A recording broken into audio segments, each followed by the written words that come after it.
Hello guys, ഇന്ന് നമുക്ക് കിട്ടിയിട്ടുള്ളത് ചക്കക്കുരു കേട്ടോ, കറി വെക്കാൻ കിട്ടിയിട്ടുണ്ടായിരുന്നത്. അപ്പോൾ അത് തൊലിയൊക്കെ കളഞ്ഞ് വൃത്തിയാക്കി എടുത്തിട്ടുണ്ടായിരുന്നു. ഇനി കഴുകി ഒന്ന് വൃത്തിയാക്കി എടുക്കണം. അപ്പോൾ നമുക്ക് മഴയൊക്കെ കേട്ടോ, നല്ല മഴയാണ് കേട്ടോ അവിടെ.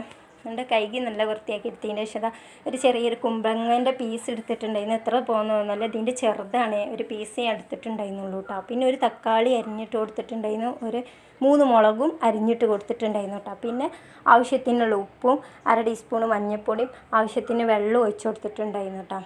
പിന്നെ നമ്മൾ അടുപ്പത്ത് വെച്ചാട്ടോ വേവിക്കേണ്ടത്. അടുപ്പത്ത് വെച്ച് നല്ലൊന്ന് വേവിച്ചതിൻ്റെ ശേഷം നമുക്ക് ഇതിലേക്ക് അധികം ഇട്ട് കൊടുക്കൽ ഒരു ചെറിയ പുളിയൊക്കെ കിട്ടാൻ വേണ്ടിയിട്ട് മാങ്ങ കേട്ടോ. ഞാൻ ചെറിയൊരു പുളിയാണ് ഇട്ട് കൊടുക്കുന്നുണ്ട് കേട്ടോ. പുളി വെള്ളമൊക്കെ എടുത്തിട്ടൊന്നുമില്ല, ഞാൻ അച്ചിലേക്ക് ഇട്ട് കൊടുത്ത് വെന്തതിൻ്റെ ശേഷം ഞാൻ പുളി എടുത്തിട്ട് കളഞ്ഞിട്ടുണ്ടായിരുന്നു കേട്ടോ. പിന്നെ തേങ്ങ അരച്ച് പാർന്നിട്ടുണ്ടായിരുന്നു. അതിക്ക് ചെറിയ ജീരകവും ചെറിയ ഉള്ളിയും പിന്നെ 2 അല്ലി വെളുത്തുള്ളി അരച്ച് ചേർത്തതാട്ടോ, തേങ്ങയും ചേർത്ത് പിന്നെ നമ്മൾ തൂമ്പിച്ച് പാർന്നിട്ടുണ്ടായിരുന്നു.